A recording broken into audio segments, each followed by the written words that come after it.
Ba-dum-bum-bum. Bum-bum-bum. Bum-bum-bum-bum-bum-bum. Joanne, here you are. So fast. As always. The rest of you, come on in here. Michael, Mustang Girl. Hey, Mike. Hey, Duke. Oh, no, I don't know if that's your name. Bella, Driftwood Rock. It's good to see you. Probably going to be a lot of traffic this morning because people like to see me being wrong. That's always fun. All right, so let's catch up, everybody. You are clearly aware by now, the vast majority of you watching this, that I, like many people, were fooled by a video that CNN ran of the Covington Catholic school boys. And the story, of course, you all know the story. It looked like the boys were the bad guys, but when you see the full video, you can see that however bad the boys were, they were the best people at that event. Everybody else was terrible, but they were also adults. So you're going to have to put a higher standard on the adults. So you all know that I had an original view that was mistaken because of the selective editing of the video. I have apologized unreservedly in public, etc. Now, here's what's interesting. I, being the author of the 48-hour rule, which goes like this, that if somebody says something that's a mistake or they need to take back, you should always give them 48 hours to correct or apologize. And if they do, and it's a reasonably competent, looks sincere, you should accept it and you should move on, because it's the standard we would all want to be accountable to. You know, I certainly understand if somebody says, I can never forgive you for the rest of my life. I understand emotionally why you'd think that. But as a society, should we not agree that if somebody makes a real mistake, like we all do, it's a universal trait of humans, we make mistakes, and then they atone for it in the sense that they apologize and correct, shouldn't we always accept and move on? Because you don't want to live in a world where you don't do that. You don't want to live in a world where people don't accept apologies. You really wouldn't. It would be a terrible world. So, as the simulation or fate would determine, I, as the author of the 48-hour rule, found myself right in the middle of needing to use that rule. Sorry, my cat is getting ready to accost me here. Say hi. So Boo would like to say hi. All right. So I made my apology on social media. Now, I got a ton of pushback from people on the right saying a number of things which I would like to criticize them for right now. Now, eventually I had to tweet that I was going to start blocking anyone who could not accept my apology, because I don't want to live in a world with people like that. The worst people in the story are the people who didn't accept my apology. That seems like a big statement, right? And it sounds like I'm just making it all about me. But whether it was me or somebody else, it doesn't matter who's doing the apologizing. You've got a story where there was a lot of alleged bad behavior, from outright racism to homophobia to terrible things. But I'll tell you, if you can't live in a world where somebody can make, a very understandable mistake, if you can't live in that world and then apologize, the whole society breaks down if you can't accept that as standard. So I would say that's some of the worst behavior we've seen are the people who couldn't accept the apologies.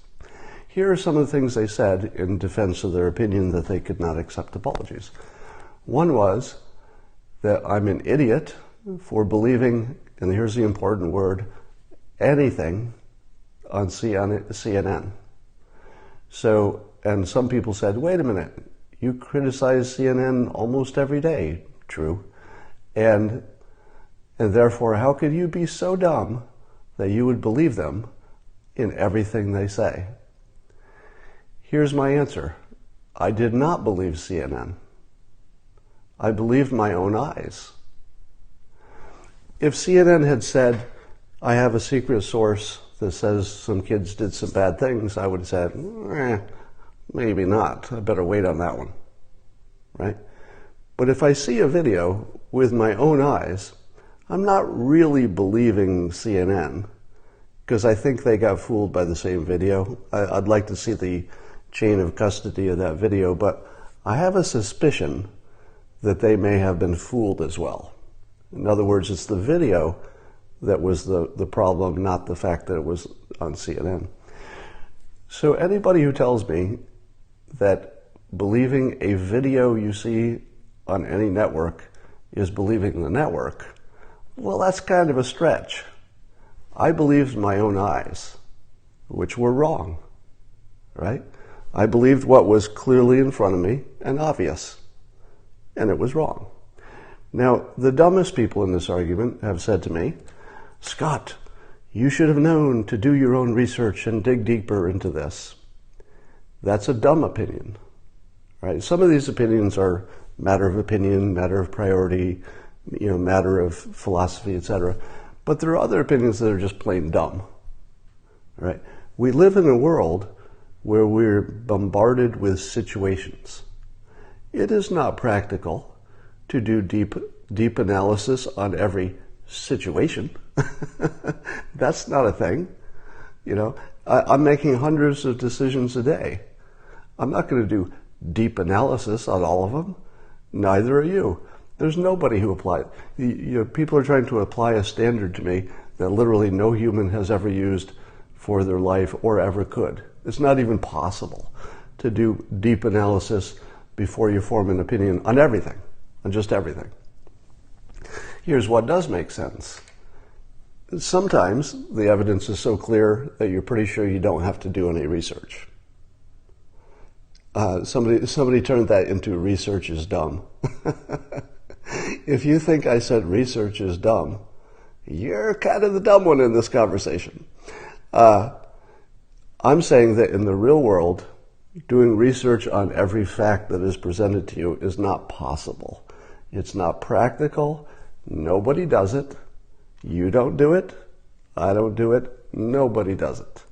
You pick your shots. So if somebody says, I've got this anonymous source, and they say something that doesn't sound right to you, well, there's a situation. Maybe you want to wait for a little more information, do a little deep dive. But if you see something with your own eyes, and it looks obvious to you that there could be no other explanation, jumping to a conclusion could be wrong, as in my example. So I jumped to a conclusion that was wrong. But that's not stupid. That's just being fooled, right? There's no such thing as somebody who's so clever that they can recognize all fake news the moment they see it. That's not a thing. And to all of you people who climbed onto my Twitter feed today to tell me that you can tell fake news just by looking at it, you're all blocked, all right? You're just not part of the productive conversation. Nobody can tell fake news just by looking at it. You think you can because you've been right a number of times, right? But it's easy to be right to calling fake news fake news. Do you know how? Just call it all fake news. You're going to be right so often that it will feel like you're magic. Hey, I was right 5 times when I called out CNN on fake news because the other news told me it was wrong. You're not part of... Stop apologizing. Blocked. All right, anybody who criticizes me on the apology gets blocked. Because I don't want to live in a world with people like you. I don't want to have any interaction with somebody who can't accept a legitimate apology. There are certainly illegitimate apologies, but mine clearly is not that. Nobody has suggested that I'm insincere about it, right? Now, some people have said that I must that I should do more. I've got to fund the lawyers for the children because I was part of getting it wrong. I need to hunt down the actual people in the video and apologize to them and to their families in person. No, I don't. That's not a standard you want anybody to adhere to. People say stuff in public on social media all day long, and the best they should do is to correct it when it's wrong. Now, in my case, let me check the traffic on this. So I pinned my apology, and it got a lot of viral traffic. And I'm going to see how many people saw the apology versus the original incorrect opinion. Okay? So the replay of the apology, and this is just the Periscope, because I also had, I think I got something like 10,000 retweets on the tweet without the video. 10,000 retweets, I believe, is my record.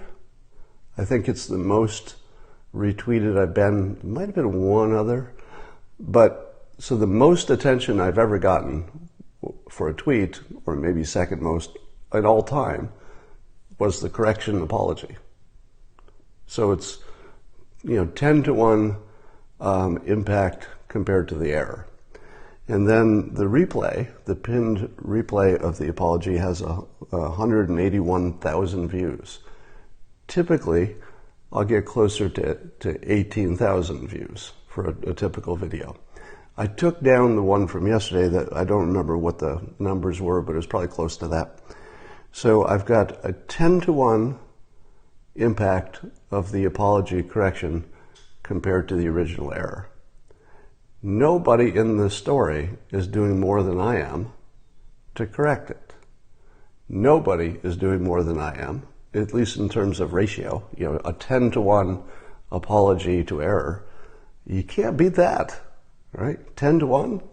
I would say at some point you have to say you've done enough, right? I'm not going to track these people down. I'm not going to go to their house and intrude in their life and say, oh, I made a mistake. I fixed it on social media, but I have to talk to you in person. They don't give a damn about my opinion. They probably do care about social media, which I've done what I can do to fix. I mean, what is reasonable to do. All right. Now, you think this story is over? Oh no, you got some surprises coming. I happen to be privy to some information that perhaps you have not yet seen. And I would love to tell you where I got this, but because it was a private conversation, I'm not going to. I will tell you that I had a side conversation with a prominent anti-Trumper who showed me, let's say, another side of the story that is shocking, right? So there's more to the story that is absolutely jaw-dropping, shocking, and I'll bet none of you have seen it yet. You're going to probably see it today. I assume you're going to see some stuff that you didn't know was coming. I'll give you a preview. One is that the issue of whether these kids did something bad at the event will probably be minimized in favor of other bad things they've done. And let me give you a sample of some of the other bad things they've done, as told to me by someone who's watching one of the other movies, right? And it's a prominent person. Number one, and again, these are not my opinions. I'm presenting someone else's opinion. Number one, the hats are a known racist symbol. So wearing the hats, if nothing else happened, wearing the MAGA hats was a known racist symbol. Might as well have been wearing KKK robes. All right, this, again, not my opinion. I'm telling you the other movie's opinion. Now, I thought about that and I thought, I have not given enough credit to the Democrats for persuasion. And I don't know how I missed this exactly, but have you ever seen a situation where a political party successfully reframed someone else's political logo as a racist symbol?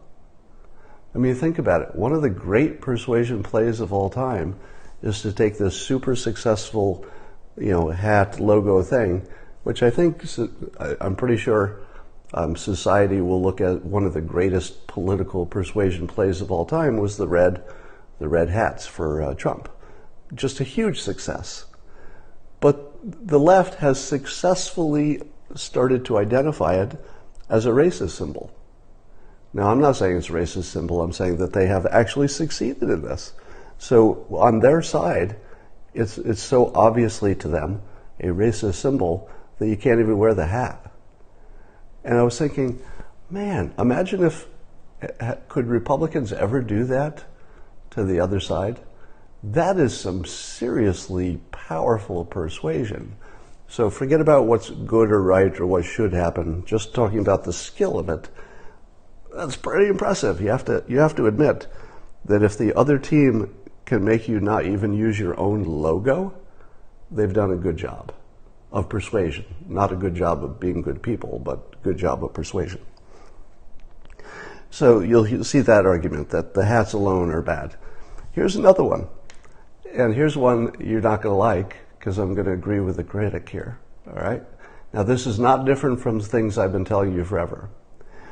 Here's a criticism that I think is actually a pretty good one.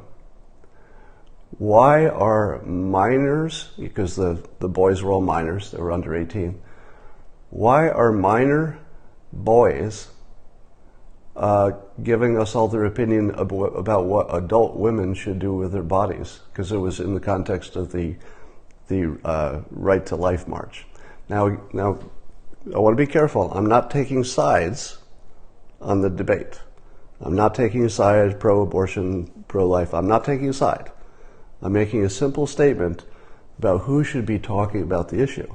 And one of the criticisms is, why is a busload of 16-year-old-ish boys telling adult women what to do with their bodies? And I heard that and I thought, okay, I'm going to accept that criticism. That's a pretty good criticism. Pretty good criticism, no matter which side you are on the thing. Now, my personal opinion on abortion, which I think most of you have heard, is that my personal opinion, okay? This isn't what you should do. I'm not suggesting what any of you should do. I'm saying my personal opinion is that I personally should not have an opinion on abortion rights because I'm a man. And I think that we get a more credible outcome if women, who are obviously completely capable and have more skin in the game, make the decision. And then just tell us what you want. Right? If you're in, I'll back it. If you're not in, as a majority, it should be a majority decision. And if you're not in, I'll just stay out of it. So my version of how an adult male should play this is that personally, I think I don't add anything to the conversation. And if all I'm going to do is interfere with the conversation, I say stay out. Now, if you tell me that a minor, I don't care if the minor is male or female, if you tell me that a minor should be telling adult women what to do with their bodies, I say that's a foul. We don't have minors informing adults what to do with their bodies. Period. All right? I think that's something all of us should agree on. Even if you agree with the minors who were marching, even if you're totally on their side, minors should not be influencing adults on what to do with their bodies. That's a red line right there. That is that's a wall. That's a red line. So when I heard that criticism, I said to myself, okay, I'm in on that. That's one thing. And I would go further.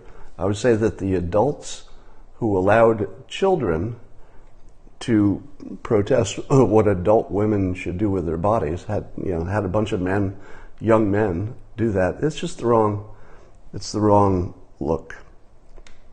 So that was fair. There are two photos that probably you haven't seen yet that are about the same school and the sports teams of these same schools that to me are clearly fake photos. So when I look at them, I say those aren't real, right?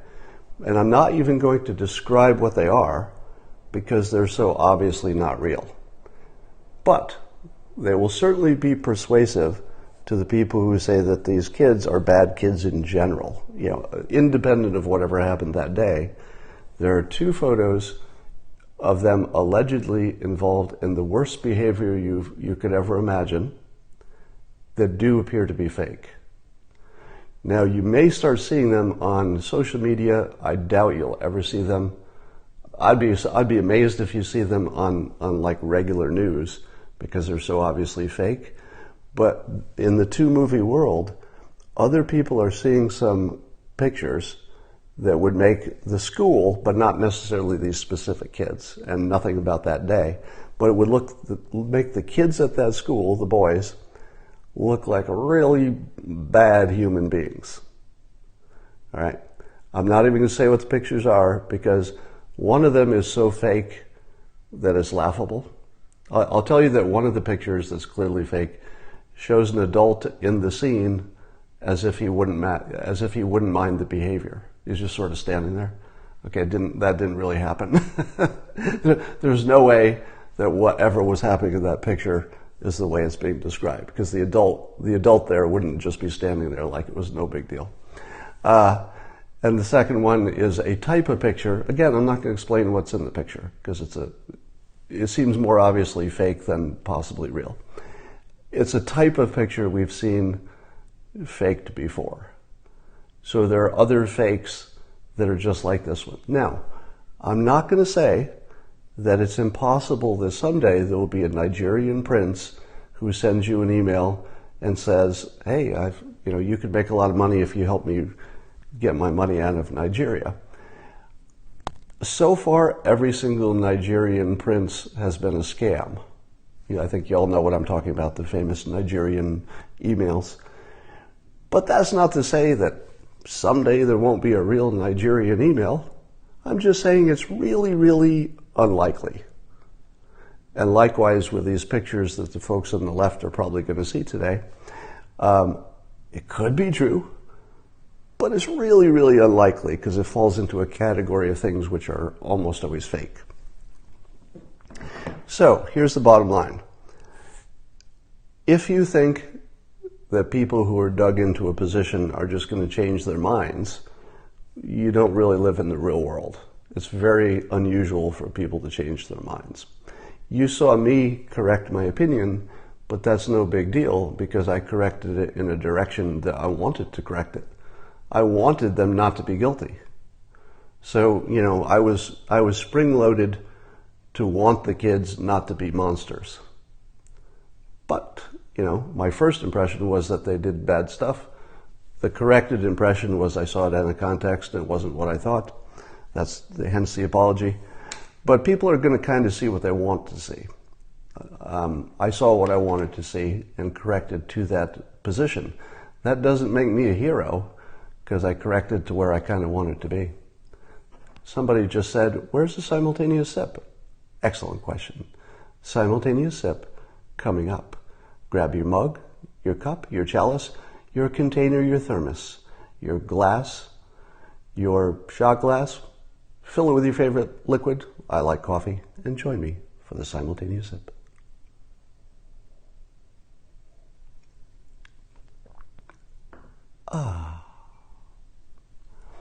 All right. Let's talk about Kamala Harris, who announced. Now, before I do, I'm going to give you some context. So Kamala Harris announced she's running for president. No big surprise. But now the fun begins.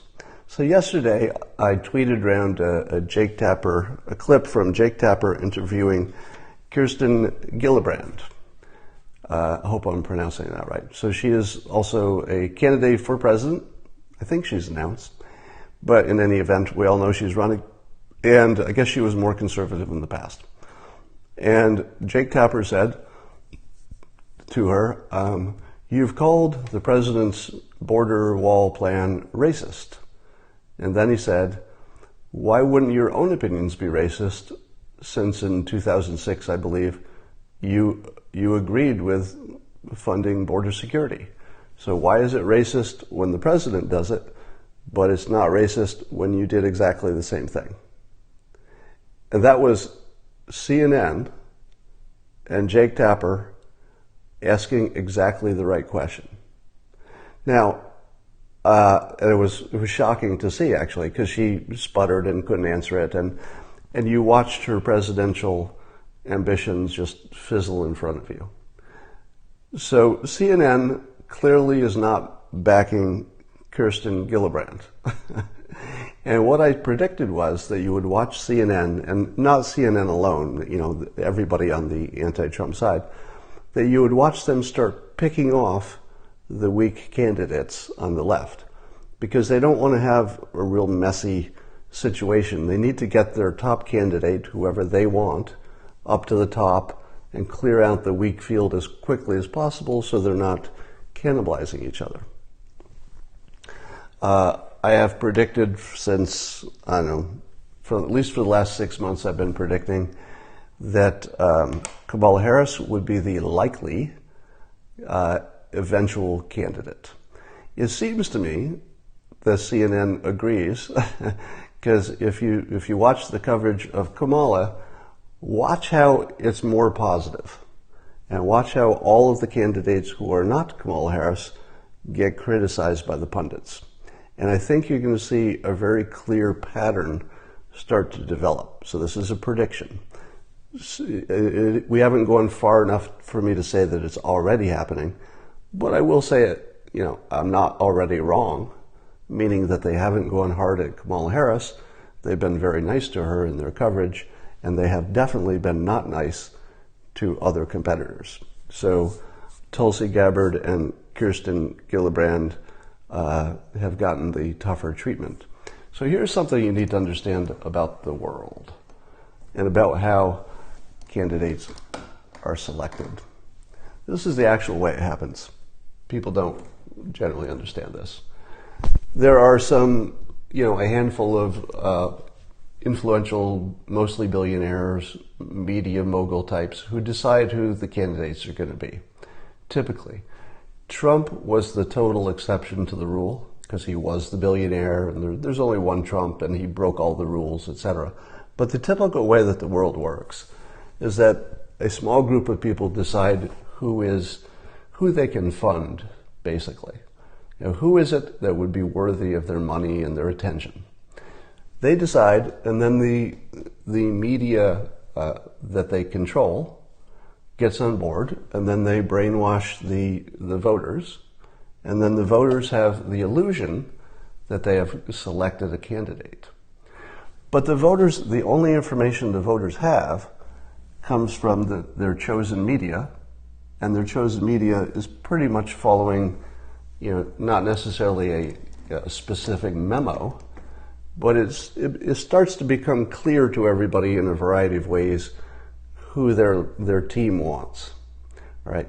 So I'm not going to say that there's a meeting or there's a memo that comes out and they all read the memo and go, oh, okay, we're all getting behind this or that. What I'm saying is that in essence, very few people decide who the candidate is going to be. The media will cement that view in the public, and then the public will have the illusion that they chose the candidate. None of that's true. And the way you can know that this is the case is that if you imagine all the different ways that a story could be told, and then you talk to any of the let's say any of the voters who are, let's say, on the left, those voters will all mimic exactly what they heard in their preferred media. If you just grab somebody on the street, let's say 3 months before Election Day, or even 3 months before the primaries, if you talk to any voter and say, why do you like X? They will tell you something they heard on television or something they read in their friendly media. They will not tell you something you've never heard, right? That just doesn't happen. And that's your tell that they're getting their story from, from essentially brainwashing. All right. I just want to circle back to this thought. For the people who are chastising me for being wrong in my initial view about the kids because of the video that I saw, it is not wrong to believe your own eyes. Most of the time. All right? Most of the time, it's the best you have. If you actually directly or even on video observe an event, it can be wrong, and often is. And this is the perfect example of that. But you don't have a more direct way to know reality. There's no better way to do it, right, than seeing it. And that can be wrong too, as we saw. So don't be the dumb people who say, why would you believe your own eyes? Well, that's what we do. So I will commit to you, as a number of people have said, Scott, you just make sure you never make this mistake again. The mistake being watching a video and believing what I saw in the video. I want to guarantee to you, I will make that mistake again. I guarantee every one of you watching this will make that mistake of believing what you see over and over again in your life. You don't have the option of not. There's no option of not believing what you see. You can disbelieve a story about somebody who talked to somebody. You can disbelieve somebody's spin. You can disbelieve a document. The document could be forged. You can disbelieve a lot of stuff. But the one you're going to probably get fooled by every time is a picture or a video. Those are just too influential. It's really hard for anybody not to be fooled by that. And I'm certainly not going to commit to you that I will never be fooled by a video of an event. That's not a thing. I will be fooled. I will be fooled by a video of an event in the future. I will be, guaranteed. And when I find out, I'll try to correct it. That's all I can commit to. That's it. Somebody says, get the facts. All right, let's follow your brilliant belief that you should do your research and get the facts. Let's just show you how brilliant you are. And let's see, I'm going to turn this around because I might need this later. Oh, good, there's nothing on there. All right, so all of you geniuses who piled on today and said I should follow the facts. Let me show you what that looks like. So here's the initial story. All right. And then there's the smart people who are giving comments, and they do their own research. And they get to the truth. And so these brilliant people are saying, why did you stop here with the original story? When all smart people know you need to do a little deeper dive. You must get more facts. You must research to get to the truth. The people who say that are the dumbest people in the story. These are the dumb people. And there's no other way to say this, unfortunately. I don't want to insult you, but these are the dumb people. Here's why. How do you know when you're done? How do the people who researched and got to the truth, how do they know they're done with the research? How many times have you seen people go down the research well and they say, okay, I guess I'm done. I've got everything. I've done all the research. I'm done. How do you know you're done? If you were fooled here, how do you know this isn't fooling you? You have no way to know. You have no way to know, right? Let's say you're looking into climate science. Climate science, I'm calling like a well. Here's a little bucket on your well. If you get the story on climate science, that's the surface, and people say, oh, I'm not going to believe all the scientists say, I'll go down and I'll look at the skeptics. All right, skeptic tells me that the story is wrong. Now I've done my research. I'm brilliant. No, you haven't. Because if you show the skeptic's argument to the scientist will tell you why the skeptic's wrong. So now you're done, right? You saw the story, you listened to the skeptics, then the scientist told you why the original story was right. You're done, right? No, you're not. Because the skeptic will look at what the scientist said, and the skeptic will say, no, the scientist is wrong. And then you show that to the scientist, and the scientist will say, no, I was right the first time, and here are the things you've forgotten. To infinity. It's turtles all the way down. And eventually you will reach a place right about here where there's something you don't understand because you're not a climate scientist. Eventually this argument will be an infinite, perpetual, falling into things you don't understand until you get to a point, I'm seeing comments that are making my head spin. All right. Eventually you get to a point where you can't check it or you don't even understand it. So the dumbest opinion is that you should have researched it. Okay? That's always the dumbest opinion. Anybody who says, you got it wrong because you didn't research enough, that's the dumbest opinion. Because you can't research these things enough. You never know when you're done. There's no way to know you're done. It can't be done. All right? So don't ask me to do the impossible, especially when you've never done it yourself. All right. So I'm just looking at your comments now. How did you learn to think that way? Well, it's a good question, and it is answered in my new book, Loser Think, which I just handed in my first draft. You're comparing science to a self-explanatory video. No, I have a chapter on people who say stuff like that, though. I'm not comparing them. They are two examples. That is different than comparing them.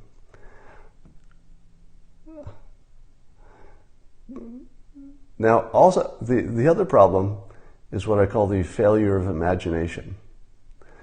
So when I saw the original video that I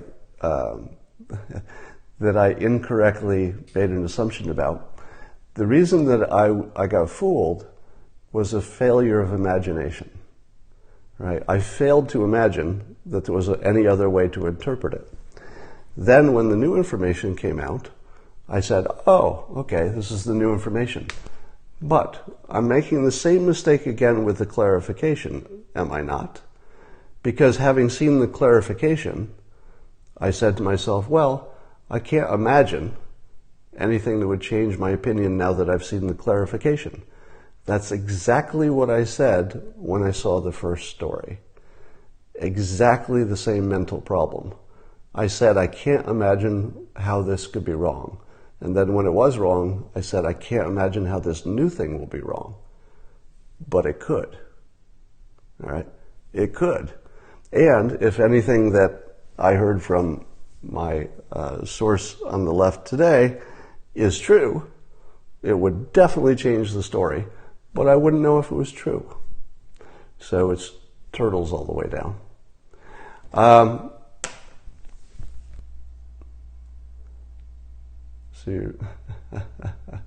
Somebody says the video did not show the kids doing anything wrong, but I saw that. I saw them doing something wrong. It was an interpretation that was incorrect. So when you say the video doesn't show it, you're failing to understand the basic nature of human beings, that we can look at exactly the same thing and have different opinions, and it doesn't necessarily mean one of us is dumb. It's not dumb to look at the same situation and have different interpretations. That's just the normal way of all minds. So you can't say that the normal way humans are is dumb. That wouldn't make sense. You should always look for multiple sources. That's dumb. Here's why. Not the fact that you should look for multiple sources. The problem is that there will always be maybe more sources. You never know when you're done. It's impossible to know when you've researched enough. Yeah, there may be exceptions to that, but sometimes. Now I'm seeing stories about allegations about the Native American veteran, and people are doing math and saying, well, he couldn't have really been in Vietnam when he said because of his age, etc. I would say I would not.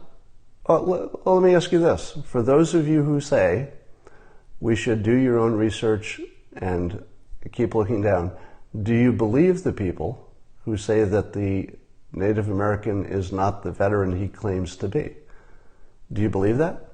Because you first learned he was a veteran, and then people did a bunch of research, and they have evidence they believe shows that he lied about being a veteran. Are you done? Have you done your research, and now you're done? Because don't you think there's a little more research after that? Because I don't think you're done, but I bet a lot of people think they're done. That's the illusion. The illusion is that you only do your research until you find something you already were likely to believe. This is the best, okay, this is the best way to say it. In reality, people will do their research only as deeply as they have the interest and the talent, generally until they reach a point that they already agreed. So in other words, they're looking for confirmation of their opinion. They're not looking for research. It feels like you're researching, but you're not. How about having a 24-hour rule of not commenting? So I agree with the 24-hour rule, except when you can see it with your own eyes. All right? If you see it with your own eyes, do you really need to wait? Do you really need to wait a week? If you saw a video, let's say you saw a video of, who was it? Mel Gibson. Let's say you saw a video of Mel Gibson being stopped by police and saying a bunch of anti-Semitic things. I think he was accused of that. So I wasn't there, but let's say you saw a video of it. Would you need to wait? Would you need to do your research to find out that somebody's on video? Let's say if you saw on video something that clearly was somebody saying a bunch of racist stuff. Do you need to wait? No, you don't. You don't need to research that. You saw it with your own eyes. Now, I thought that I saw one of those situations with my own eyes, and it was clear and obvious, and I was wrong. That's why I apologized. But it is not wise to always wait 24 hours if you think there's nothing to wait for. All right? So you have to use a little judgment. We don't live in such a clean world that waiting 24 hours always makes sense. Now, I think this was a good cautionary tale because it sort of gives you a sense of how wrong you can be about things you think are right. So I think my own opinion about what is clear and obvious and incontrovertible has been now permanently adjusted. So one of the questions people ask me is, what are you going to do differently next time? And I would say, it's not so much what I'm going to do differently next time, what have I learned from this? But rather, my filter has been permanently reset. So as skeptical as I have always been, and I'm deeply on the skeptical side, even I wasn't skeptical enough. So I took my skepticism, which was probably an 8.5 out of 10, and I just said, man, that's not enough. Being skeptical at a level of 8.5 out of 10 still wasn't enough. I need to dial that up a little more, maybe 9.5. So here's my answer. I will never commit that you should wait on every story for 24 hours, because there are some stories that just are so obvious that you can't convince yourself that waiting makes any difference. But I'm definitely going to be a lot more discriminating about how often I say you don't have to wait. And that just shrunk to a very small number. And it was a small number before, but now it's going to be minuscule. So I have changed. That's the change I can commit to. So the change I commit to is that I will adjust my own sense of how certain I can be, even when I've seen it with my own eyes, That's the new part. Even when I've seen it with my own eyes, I won't automatically believe that now. But that doesn't mean there aren't still things that are just so clear there's nothing to say about them. All right. Somebody says, you think you are a god, you're meat like all of us. Did I just say something that made me sound like I thought I was God? What video are you watching? It's an entire video talking about my mistakes and my inability to see the future. And somebody said, well, you're calling yourself God? I'm like, that feels like exactly the opposite of what was going on here.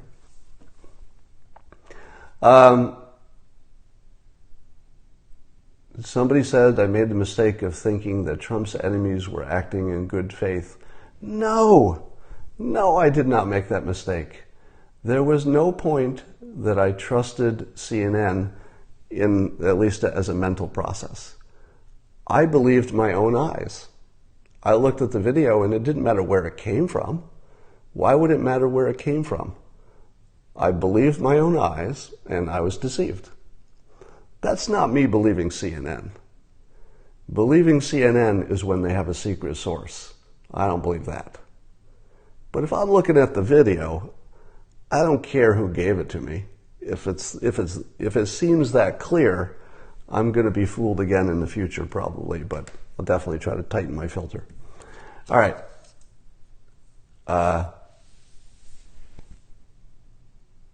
You were on the sanctimonious side today. What does sanctimonious mean? I'm going to ask. Let me see if I make sure I know what sanctimonious means. I mean, I know what it means in context, but I want to make sure I have the right definition. Because I don't want to say I'm not being sanctimonious until I know exactly what it is. Making a show of being morally superior to other people. Oh, no, I'm not doing that. Has anything I've done spoken to my moral superiority? I don't think so. I don't even think that's the topic, is it? Have I talked about morality at all? When I think everything I've talked about is a practical thing. Meaning, when do you believe things, when you don't?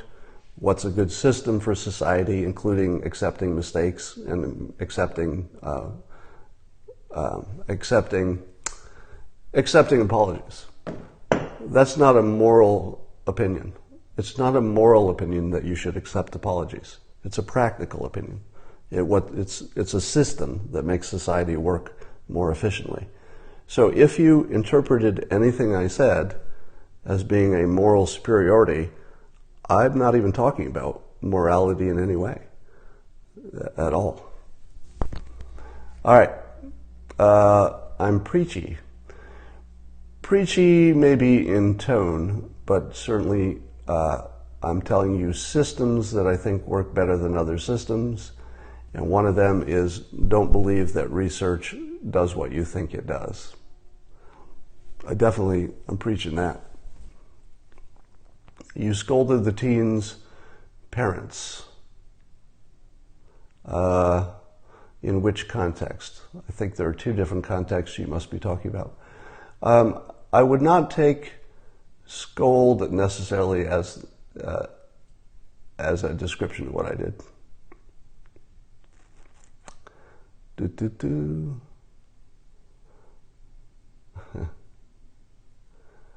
The world you like.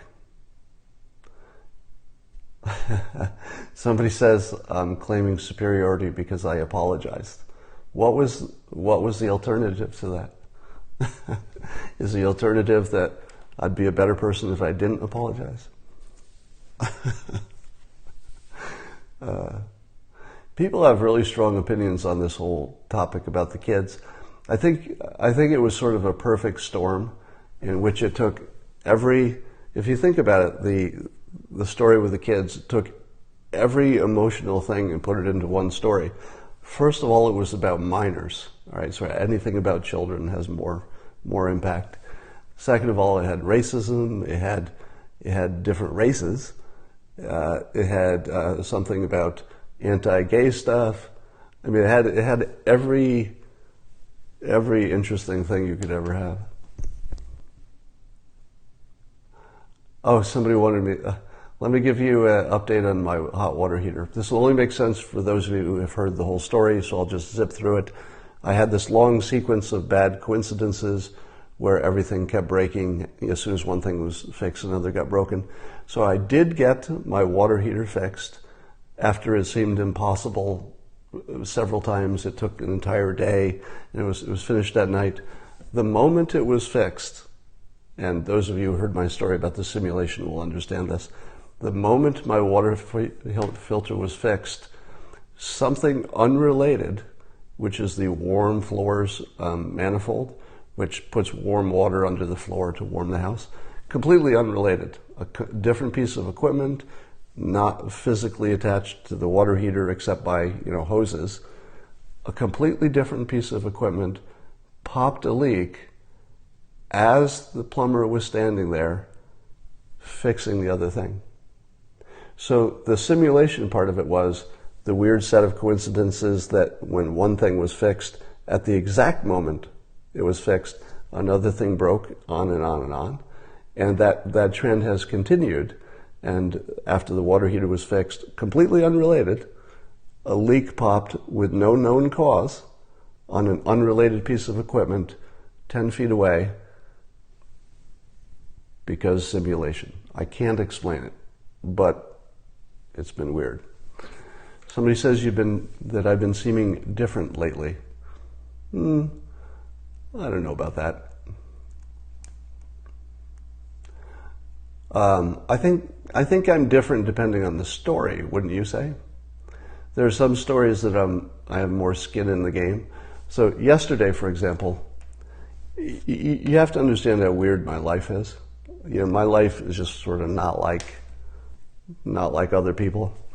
And one of them is that most of you just watch the news about the Covington kids, and you maybe made some comments on social media, and that was your only involvement.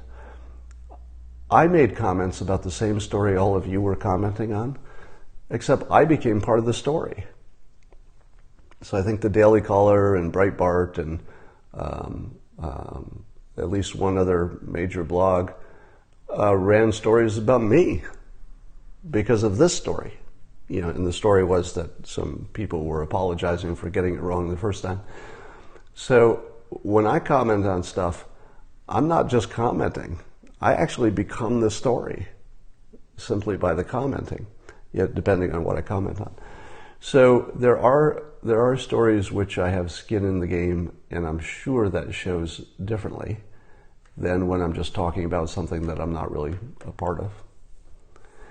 Did the repairman lie? Not that I'm aware of. I think the plumbers actually did everything that I wanted them to do. They just had an insane number of bad coincidences that could not have been anything they were doing.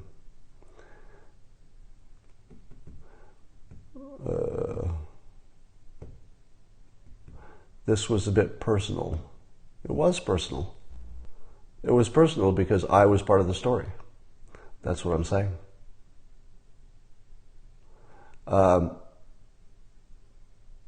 Yeah. How is my girlfriend, Christina? She's great, and we're great.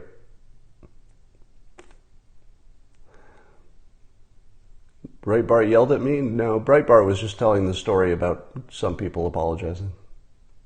They were descriptive. They were not putting an opinion on it in my case.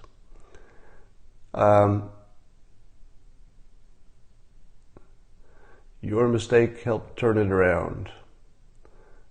Well, let me ask you. Do you think that my apology and my clean reversal of opinions, do you think it changed the story in any important way? I mean, everything's part of the story, but do you think that my involvement actually changed the nature of the story in some national way? Because I don't see that. I don't see my involvement being part of really changing the story. I think I'm just part of it. Could it be you analyze the future better than the now? That's a great question. So somebody said, am I better at predicting the future than I am at interpreting what I'm looking at in the moment, such as that video? I've never thought about that question. I would just say that everybody is bad at interpreting the present. We're sort of universally all bad at that. But sometimes people are better at predicting the future.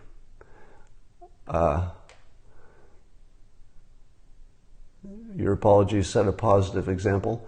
I don't know. There's no way to know that. My guess is that the other people who apologized probably would have ended up there. The fact that maybe I was early in that process, I don't think it was really influential. Maybe, but I don't see clear evidence of that. Somebody's asking if Ruth Bader Ginsburg is deceased. The answer is no. The answer is no.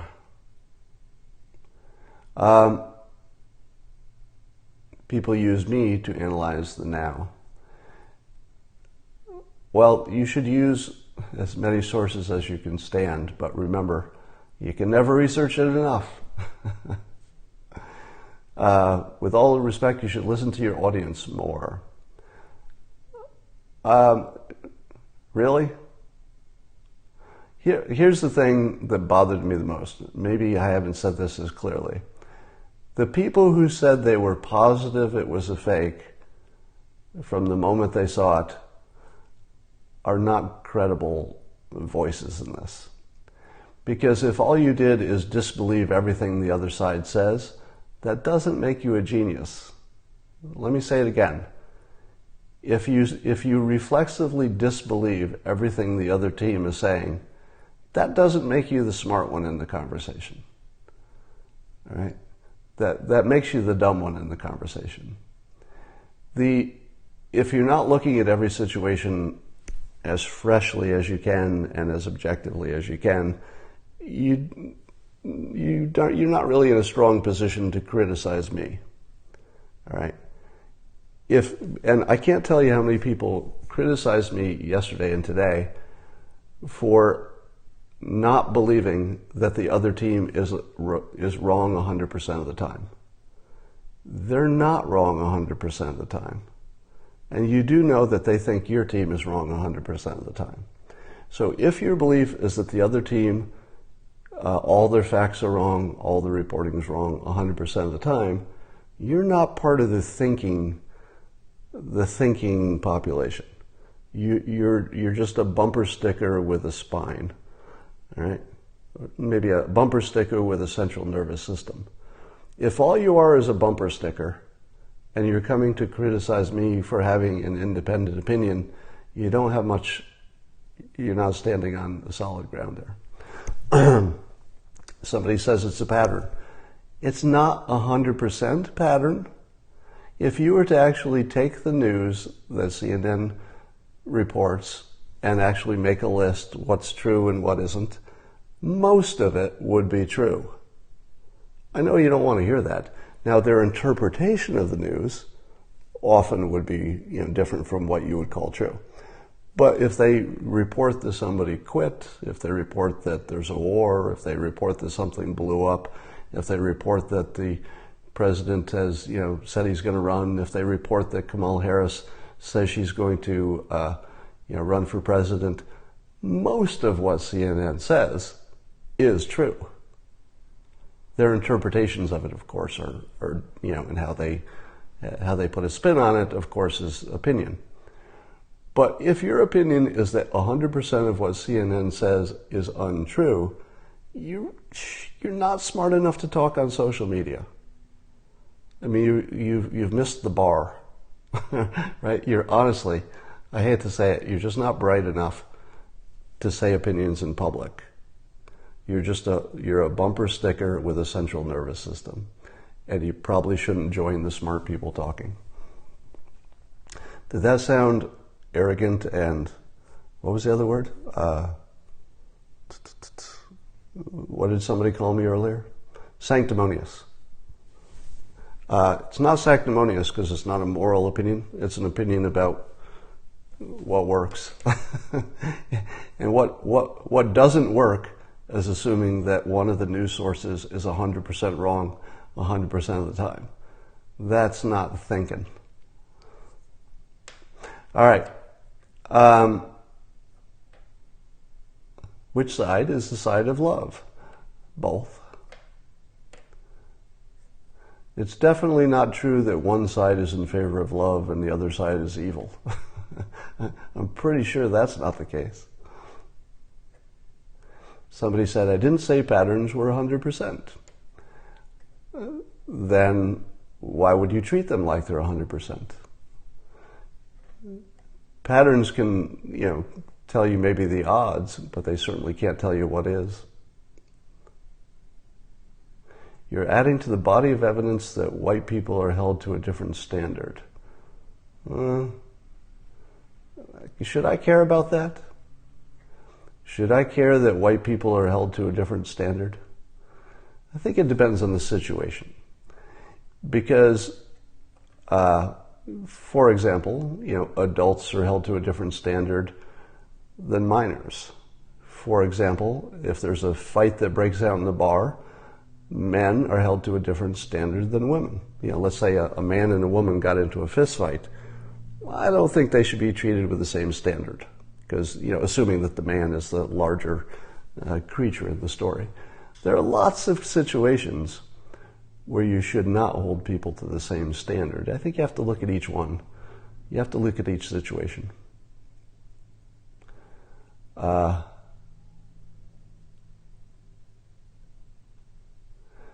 Distrust any sensational story at least a little. Yeah, I think that's the lesson here. I think we should narrow the lesson.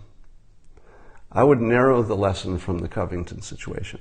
If people are saying the lesson is you should distrust everything CNN says, I don't feel like that's the right lesson. I think the right lesson is video lies far more than you could imagine. That's a good lesson, right? Because it wouldn't have mattered. I'm pretty sure that if I'd seen the same video on Fox News or any other source, my opinion would have been the same. And wasn't it on Fox News? Well, correct me if I'm wrong. Can somebody inform me, did the video that played on CNN, that was just the small video of the interaction with the Native American guy and the guy in the hat, was that video also on Fox News? Can somebody clarify that? Did Fox News play the same or similar video as CNN played that was just the tight clip of the interaction? Can somebody answer that? Because I assume they did, right? Because it was the video most people were talking about, and it was short. So I don't think I would have had a different opinion if I'd seen it on a different network. I was basing it on being fooled by a video. So that's the lesson. The lesson is video lies, and video will lie more aggressively every year because the technology will allow that to happen, and there'll be more videos. So whatever you thought of CNN, that probably should stay the same, but whatever you think of the power of videos, whether you see that video, well, let me ask you this. If you saw a video on your favorite news, Fox News, would you believe it? If you saw a video on a news source you trusted, and let's say many of you might like Drudge or Fox News or something, would you trust it?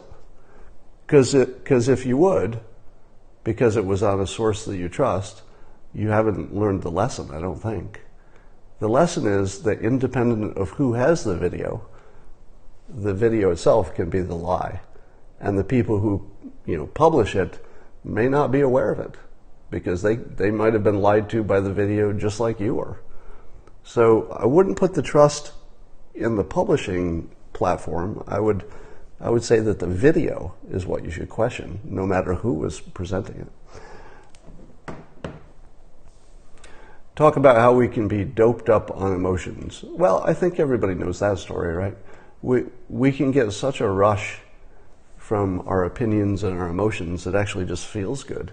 and we're just chasing the high. Because wouldn't it be, didn't you feel a high when the story was very, anti-Trump supporter on day one, but then you saw it reverse, in your opinion anyway, it reversed completely. Didn't you feel a high? Most of you who are, Trump supporters, didn't that feel like an actual, oh, that's so good, right? That's what's driving your decisions. It's not your great brain that's done a bunch of reasoning and came up to an opinion. It's your emotions.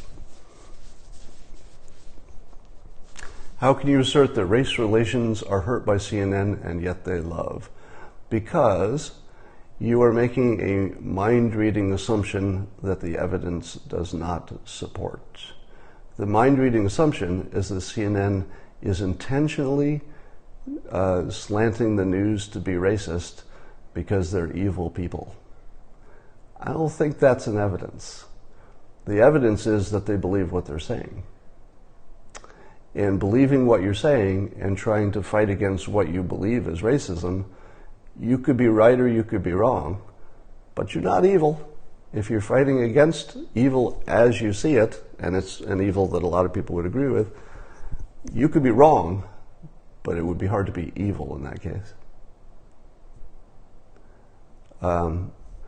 Some people are making the Duke lacrosse comparison. I would say there's no comparison. Duke lacrosse was based on human testimony. Am I wrong?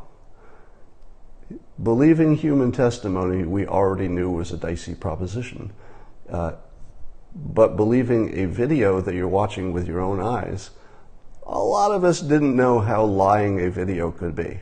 And now we've been informed. Our filters have changed. All right. Did Q lie? All right, I'm not going to talk about Q. We'll talk to you later. Bye for now.